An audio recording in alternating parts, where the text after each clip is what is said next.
Welcome back to our show Tapfiliate Growth Lab, and today I'm sitting down with the man who earned Lithuanian's award of Chief Marketing Officer of the Year, AI-powered marketer, and I know OKR evangelist. I'm also kind of OKR evangelist. And what's more important, the man behind the growth of Surfshark. For the record, Surfshark surpassed 108 million annual revenue and reached 1 million paying users in just 30 months. And it's faster than Netflix did, I guess. That's And correct. actually, the more importantly, I've just checked, and in 2024, you already crossed 3 million paying subscribers. All That's right? true. Yes. Regimantas, welcome to our podcast. Thank you so much. Very glad to be here today. Let's dive into the how you did and what you will recommend for our audience. Let's start from the point one. As I mentioned, you hit 1 million just in 30 months with relatively small team, as I know. Yes, correct. And to achieve this growth, I assume you and your team had to focus on specific areas. What did you stop doing that most companies waste time on? Okay. So good question. And of course, this is already 7 years old story. And maybe if you would start a company now, some of the tactics wouldn't be as effective as they were in 2018 when we started. But I think any company which starts whatever they do, whatever service they provide or product they create, they should always think if there's already existing demand to tap into or they need to build it from scratch. In our case, when we entered the VPN market back in 2018, there were dozens, actually hundreds of VPNs out there. And Yeah. so there was already existing demand for VPN, but we had to find our way to differentiate among the rest of VPNs. And of course, I think as a new company which starts in already crowded space, it's all about using the demand capture tools.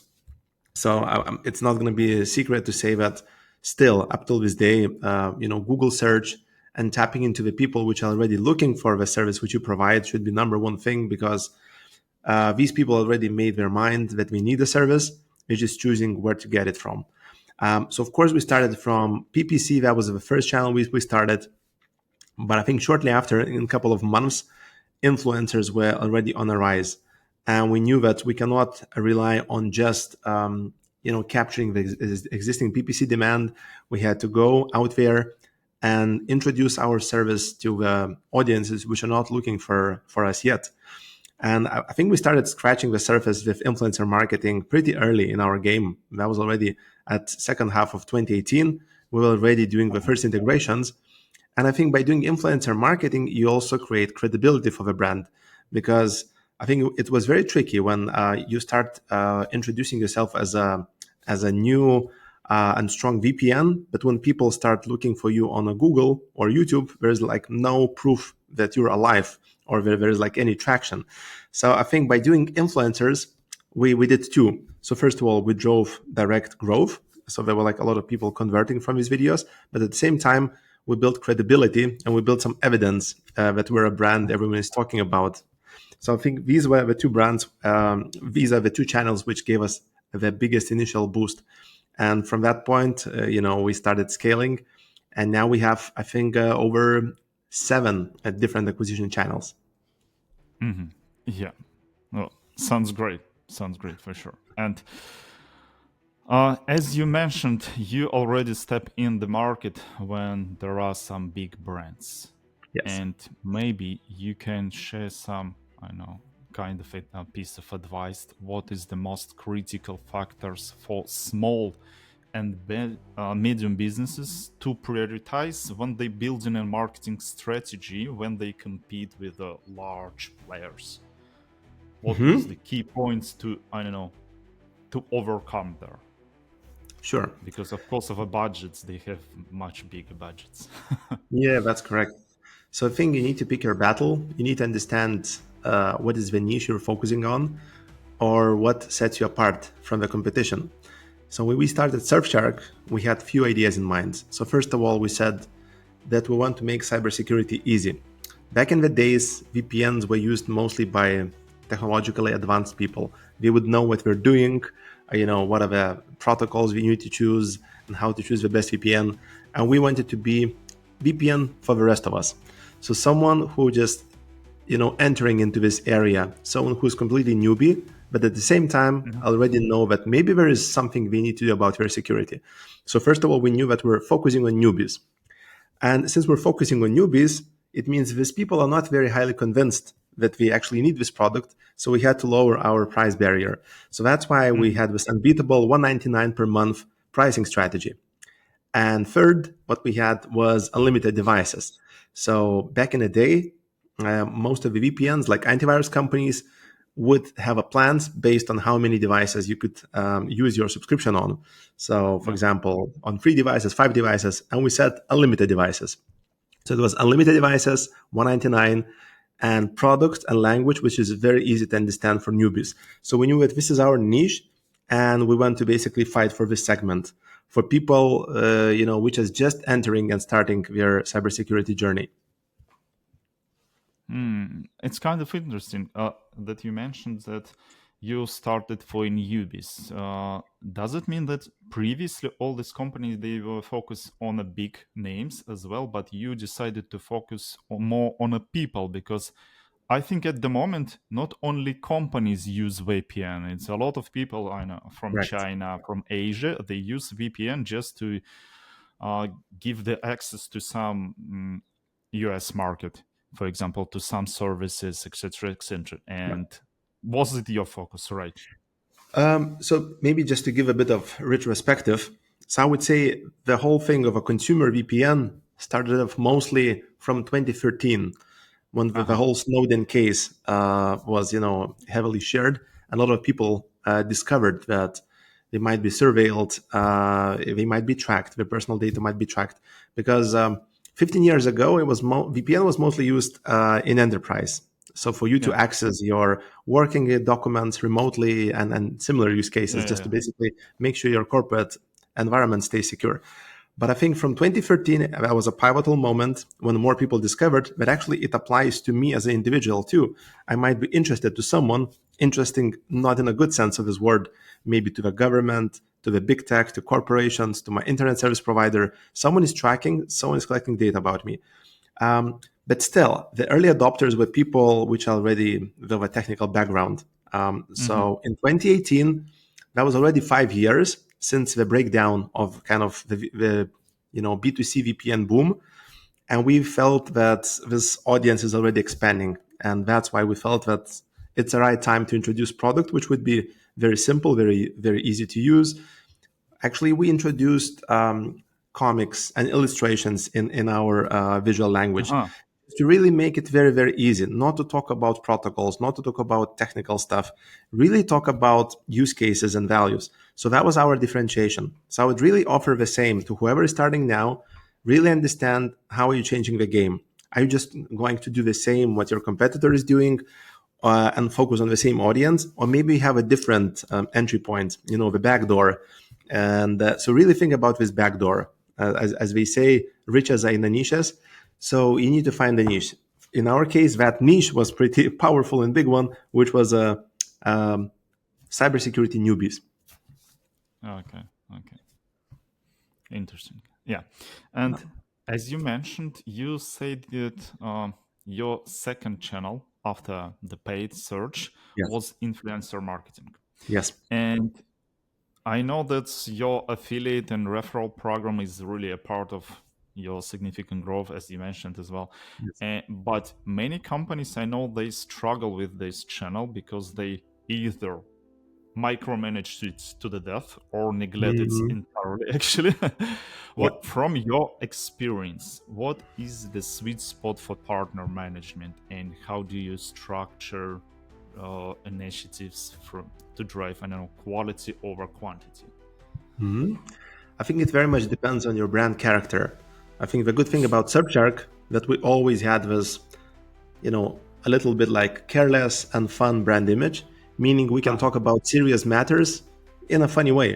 And I think that makes us a perfect match to work with YouTube influencers because we really just give them a key message and key problems which are solving for the users, but they could put it in any scenarios in animated way. We could, I don't know, a costume on and explain it in a funny way. It doesn't matter. For us, it doesn't matter what is the way of your communication as long as you really broadcast the key benefits and the key reasons for you to Mhm. start securing your digital life, start using security layers, which Surfshark provides. I think that was one thing which opened up influencer marketing very broadly for us. We were not correcting each sentence. We were not going through very kind of heavy editing. We just said, guys, use your creative freedom, tell the story your way because you know your audience best. We can just hint you how we're useful for your people, for your audience, but you can use all the creativity. I think that's why we have so many long term partners. And the fun fact is that Surfshark is the second most advertised brand on YouTube through influencers. So I think that's one of the reasons why is because we gave a lot of freedom, and we're doing influencer marketing in over 100 countries in the world, and for us, it would be very ignorant to think that we know all the cultural nuances and what is considered to be humorous, what is considered to be a good example. So we're not being ignorant. We let our creators to think of that, and that's why we're successful, and that's why we have long-term partners because they love this creative freedom which they have with us. Uh, uh, yeah, it's really nice that you point out these cultural things because it's related to one of my interesting questions. The second one, uh, when it comes to international business and different regions, I know it's all. Sometimes it might be some kind of misstep, misunderstanding, and etc. etc. But can you share maybe a campaign message that resonates in one area but backfired in another? Hmm.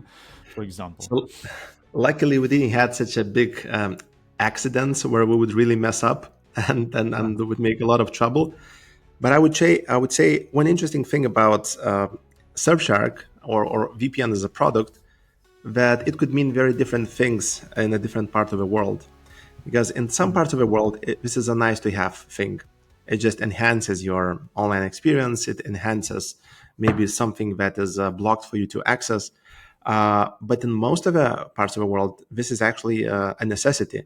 This is a painkiller. It's not a vitamin. It's a way for you to escape censorship very often, or escape the tracking of your government of your internet service provider. So some people use VPN for really just enhance their leisure time, while majority of the people using it to secure their privacy and security.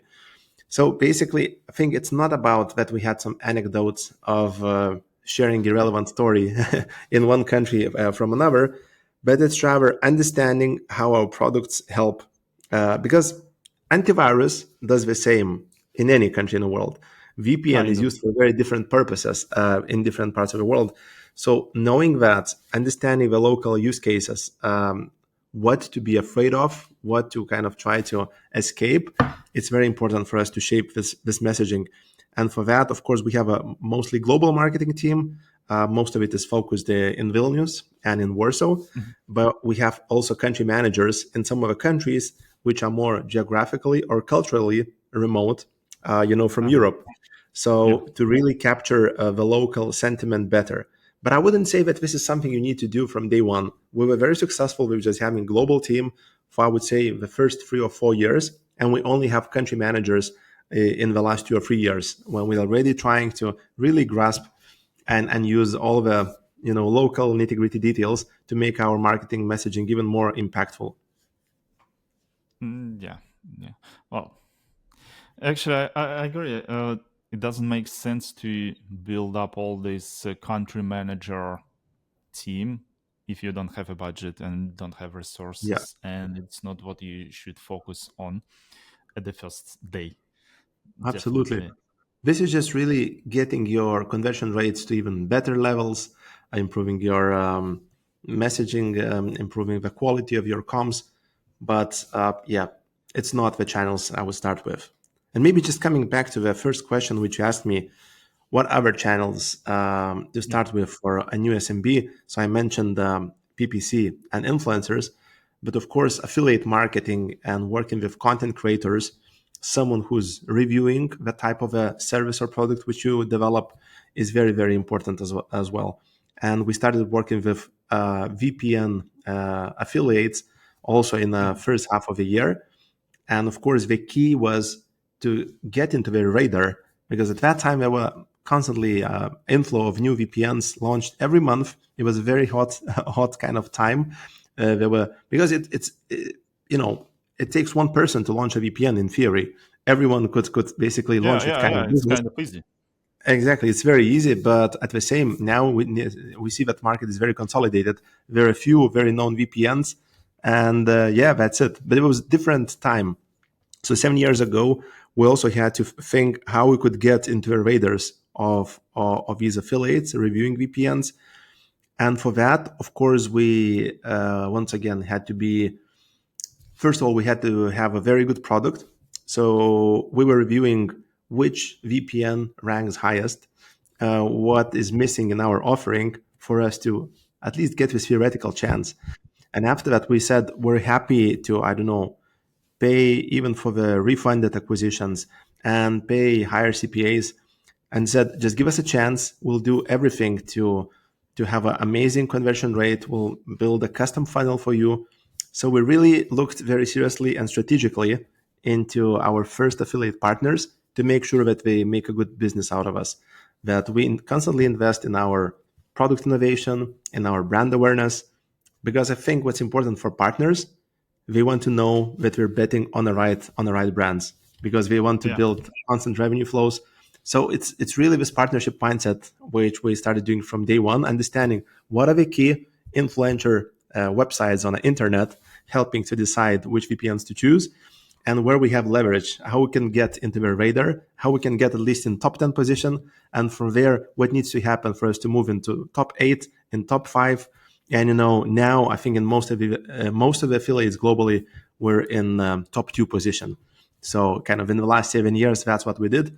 But it's really just something you need to do step by step, have constant dialogue, understand what is missing, and delight them, surprise them with good performance and good product updates. So I think that was also the third very important channel. So if you're launching any kind of service or product, just make a Google search or ChatGPT search for that matter and understand what are the influencers, what kind of editors are creating content around what you offer, and understand what are the ways for you to get on these websites. Uh, as you mentioned, all these influencers or some niche and etc. Yeah. Uh, maybe you have some piece of advice how to reach out all these influencers, because for example Mhm. you can search for Google at the moment, you can search in a chat GPT whatever Yeah. and find these influencers or partners, affiliates, doesn't matter, but how to reach them, how to Mhm. get in touch, because I think they, if it's kind of famous influencers, they getting a Yes. lot of emails, messages, etc., etc. How break through this wall? Yeah, that's of course a very good question, and it's not getting easier. To be honest with you, it's getting more and more tough, and because all of these influencers now working with not only digital brands, but we're working with traditional advertisers. We're shifting some of their TV investments into the Yeah. YouTube influencers, so it's more difficult. But I would say once again, it takes just persistent work. We started working with small influencers, and from there you start building credibility that you're a reliable partner. Very often, by doing one set of influencers opens up doors to another ones because Hmm. they're all acting as a community. So very often we're just reviewing each other content, and we might discover who are the this up and Hmm. growing new brands to work with, and it means if that's a brand we already heard multiple times on YouTube, they're more likely to open that email because they're not going to think that this is a total scam. Yeah. They'll think, Yeah. okay, actually, I heard that brand before. And actually, we noticed. So, fun fact, we worked even with the biggest influencer in the world, which is MrBeast. And you can imagine that when we launched with MrBeast, our open rates with all over influencers in the world has skyrocketed because Oh, that's how you establish yourself. So first of all, I would say definitely start working with small ones, and once other influencers will see that there's already some traction of that brand, and we also see the creative freedom which we give to our partners, they're going to be more willing to do that. So that's I think advice number one. Advice number two, in some countries we still work with agencies. Some influencers mhm. completely basically gave all the communication part to their agencies to represent them, to offer only valuable and good deals for them. So that's another thing to consider doing, is working for agencies. And in terms of reaching out, we actually now, I think, increasingly also using all the influencer events where we're trying just to Uh-huh. go in their gatherings, be it in London, being in LA. We know there's going to be big concentration of influencers in one place where you can just meet them face to face. And we all know that the good old, partnership when you meet people face to face works much better, and it Much cuts so better. many corners.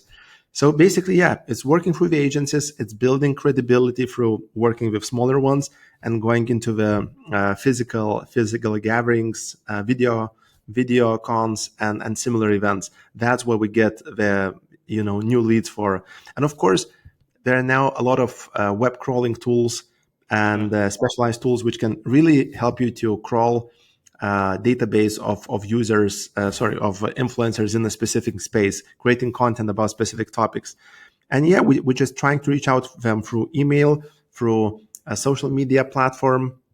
Sometimes we might comment on their content, and that's how they discover us. So really, we're just going. If the door is locked, we enter through the window. You just need to be pretty persistent and try to get it.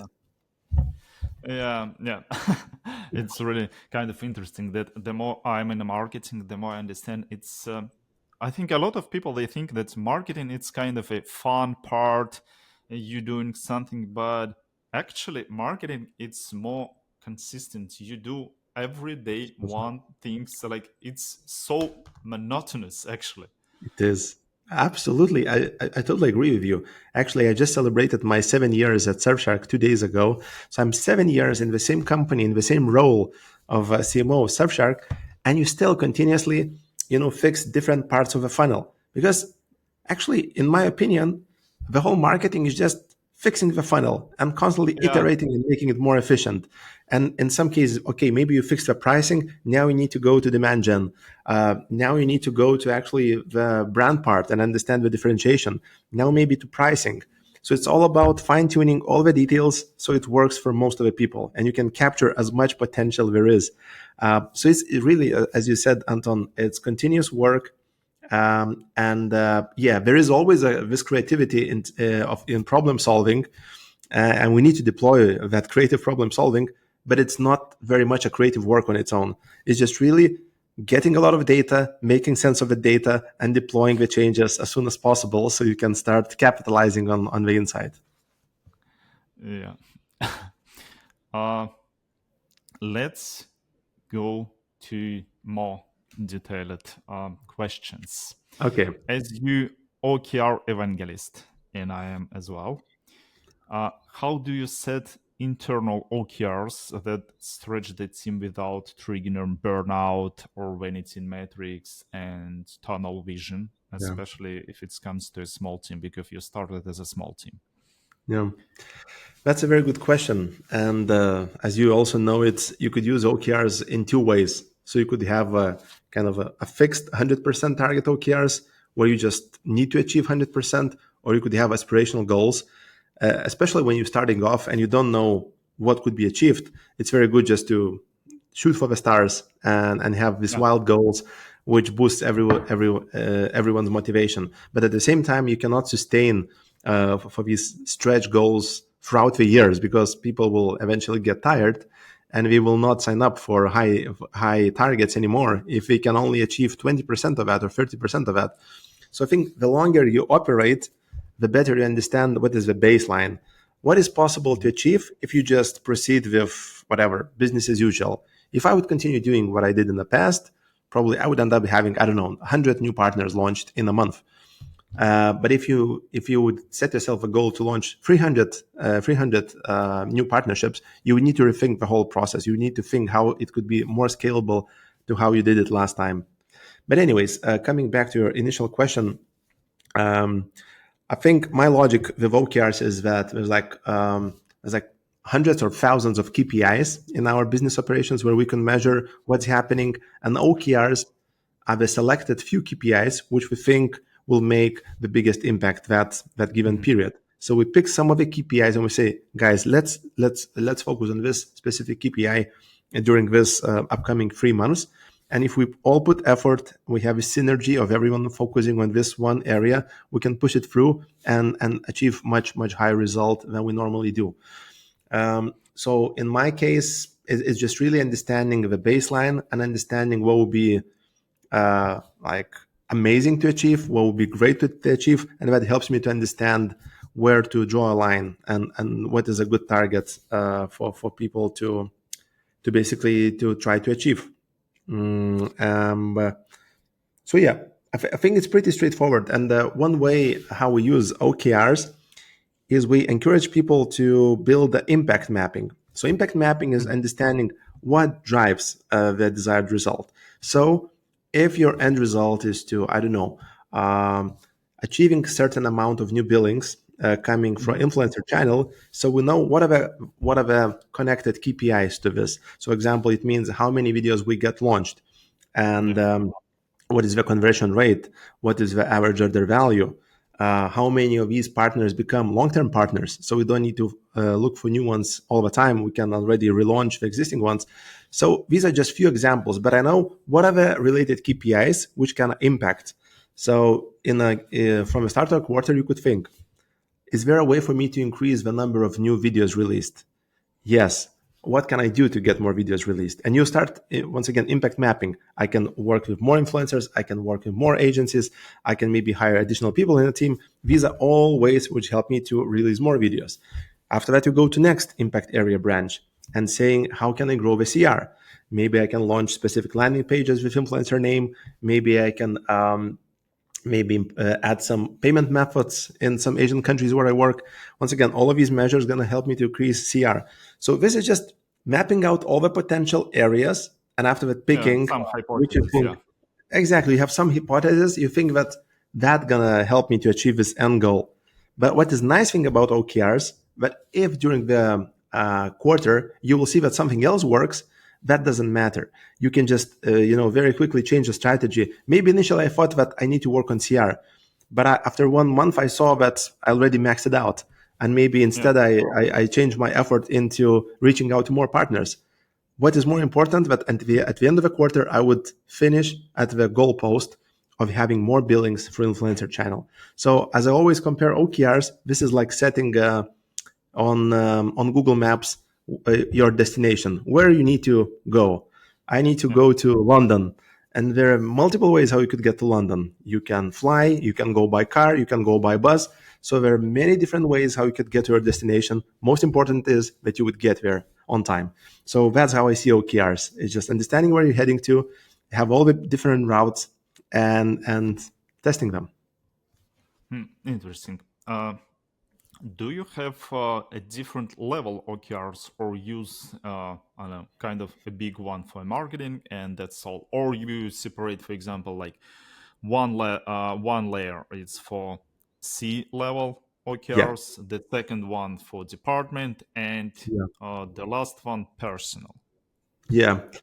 So I think it very much depends on the maturity of a company or size of a company. So when we started off Surfshark, I joined Surfshark when there were 20 people. So at that time we had pretty much single set of OKRs for the whole company. There was like what we need to achieve in terms of marketing, what we need to achieve in terms of product development, and also I don't know staffing and maybe growing a team. Mhm. So that was just few focus points for the whole company. And after that, as the company gets bigger, there were more and more granular OKRs. So when I had a people of 10 in marketing team, we still had single set of OKRs.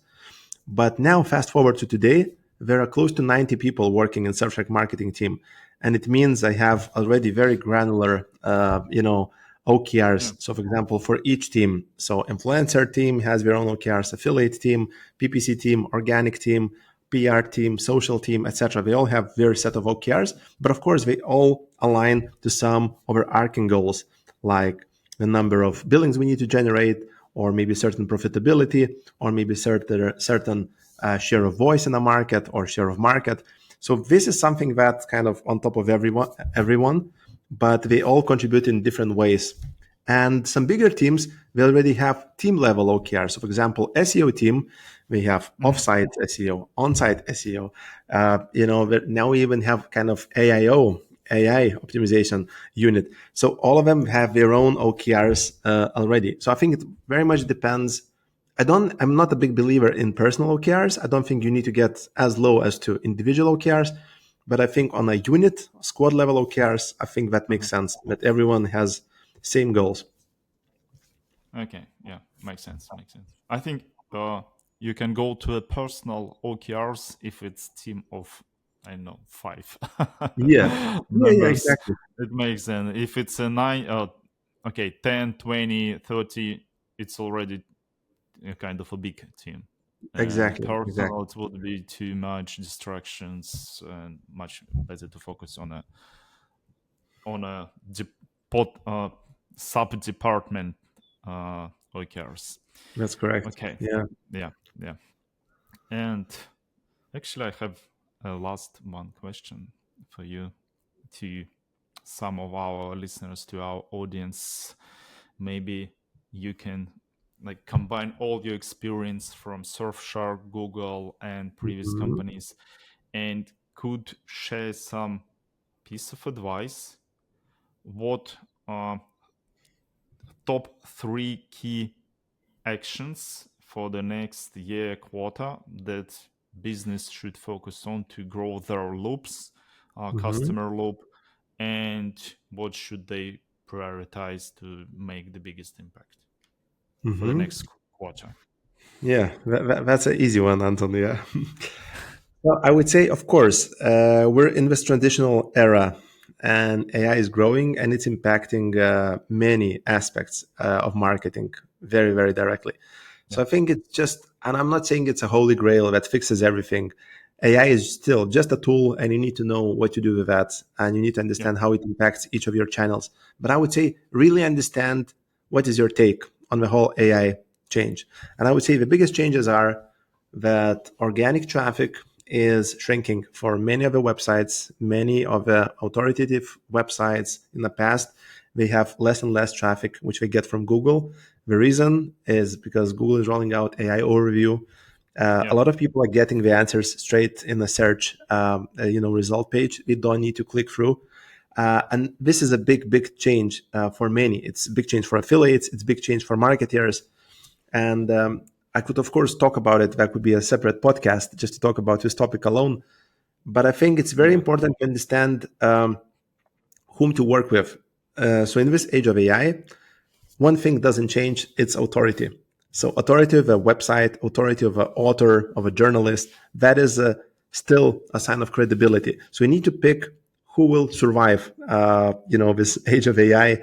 And the most established long term brands, established names, established authors will survive. So you need to really pick there's kind of no hacks. There's no quick hacks how to go around it. You just need to get invested with these people, because LLMs need to know from whom to learn about certain topics, and they Yeah. need to find all signs of who is authoritative to talk about it. So find the influencers in your space, find who will survive this transition from Google search to LLMs, and really find a way to work with them. I think for the website owners themselves, it's very important to start building their direct audiences. So we're not reliant on Google search results anymore. They have Yeah. their newsletters, they have their social media followers, they have their YouTube channels, etc. You need to build direct contacts. You cannot rely on this intermediary to get you the traffic. So I think that's one thing. This is just one aspect of AI. I'm not even talking about how AI can speed up and optimize your SEO efforts, your content creation, creative creation. So this and there's like so many tools which I'm also using for data analytics and for Yeah, yeah, strategies and for competitive research. So really tap into AI, understand how it impacts you. Secondly, is brand. So I think it's the world is constantly changing. We think that brand is very important. Then the next day, it's all about performance. We can capture, we can track, we can set cookies to everyone. We can see understanding who we can understand who's closing each conversion. It's not like that anymore. We're once again coming back to different world where more and more people are using ad blockers. You cannot basically track an attribute very directly to each channel. You know how much they assist, how much they close. It's increasingly a multi device world, and we cannot attribute that it's yeah. the same person started on smart TV and finishing on mobile phone. So Di- brand is something that Digital stays. marketing not so clear as we used to be Absolutely, it's not anymore. clear at all, and it's just gonna go worse. And I think brand matters. So you need to be very clear about your offering, about your distinction, about your differentiation, and think about it, how you'll reach your audience, and very often how to go around it, not being able to track the specific channel performance. Now we try to track our performance on a country level, for example. So all Mhm. money in, all money out. Instead of saying that this is PPC who brought this lead and this is affiliates, we're just saying that's how much we invested in Germany, that's how much we got out of Germany, and that's how our profitability is changing over time. So once again, really understand how this kind of anti-tracking is changing. That you won't be able to track anymore.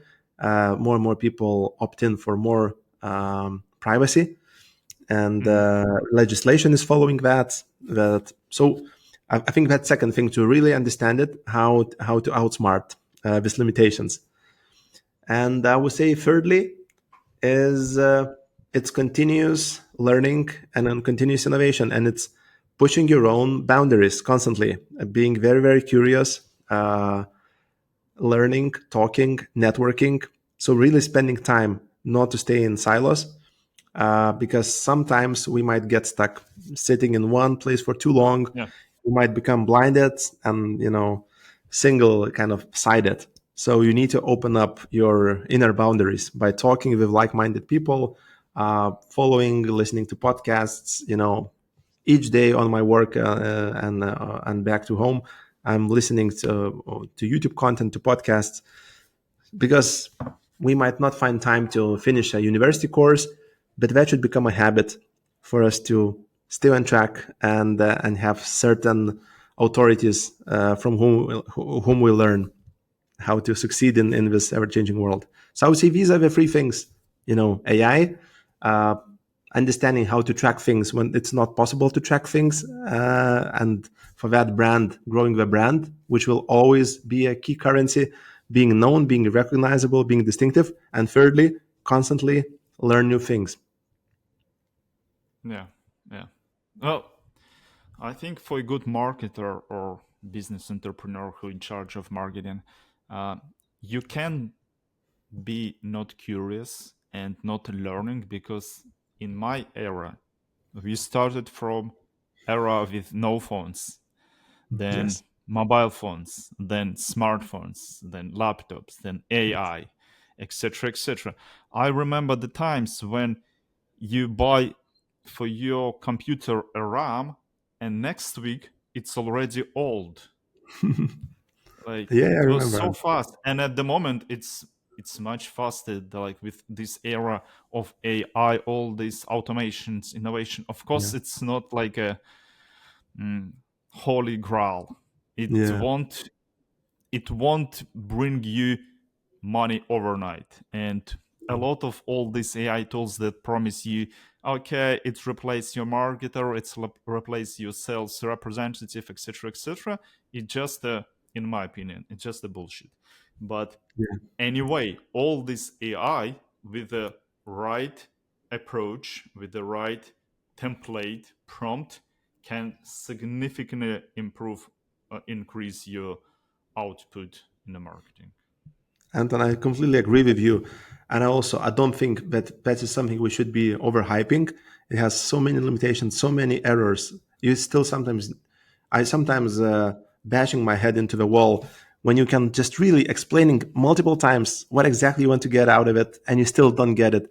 So it's not perfect, but in some cases you cannot be ignorant. So I think my take on AI is that I'm constantly testing and finding my limitations on specific use case. I try it in one use case, I say, okay, it's 4 out of 10, how much I trust AI in this field. I try on something else, I say, okay, here it's 9 out of 10. But this is once again not to have any blocks, not any do not have any prejudice. Just be open mind, try it. Yeah, Maybe replace your Google as a default search into Perplexity or yeah, yeah. ChatGPT, and just see where it works and where you need to actually go to double check it on Google. That's how you'll understand where it works for you. Yeah, yeah. Actually, I can't remember even when I last time Googled something because it's I think, much faster, and I think that's the reason why all this AI they skyrocket because people they really fed up of all the same websites with the same absolutely. content. So like, I know few years ago when you would like to find some answer, you just press in a search and you see the same 10 pages, top 10 pages with the pretty much the same content, and you're like, okay, Yeah, I need go through all of them to find out an answer. And right now it's much easier just to send it to AI.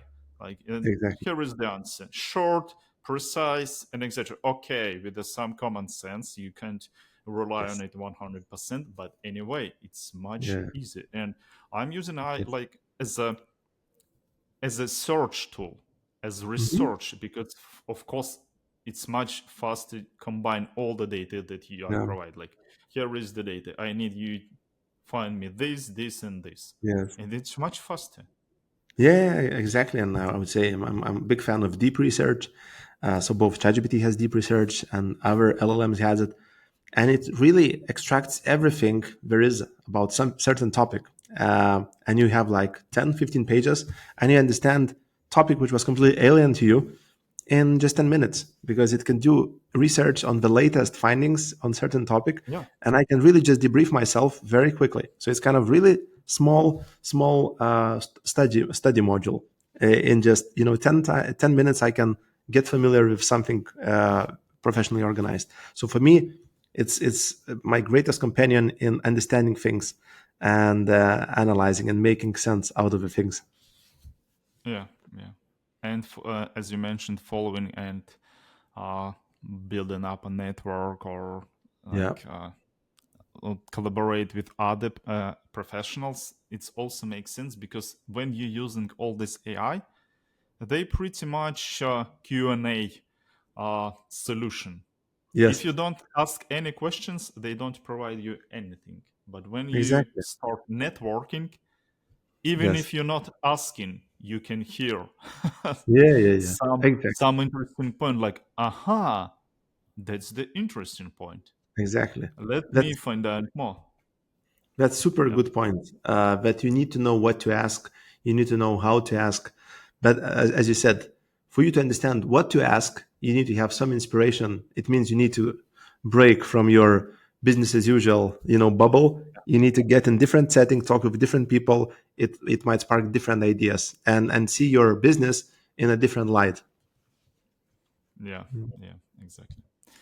Okay, thank you. Thank you for coming. And that's all for Thank you. today. It was a pleasure to talk with you. And Likewise, Anton. I learned a lot. Actually, I think our audience will find out a lot, find a lot of interesting points as well from our conversation. And I hope maybe next time we can go much deeper in all this AI and AI tools craziness in Nice. the next topic because I think there is no in the future there is no tools that won't support this AI. Absolutely. Okay, Yeah. our tools at the moment not supporting it, but for sure we are already in a brainstorming how to implement it. Nice.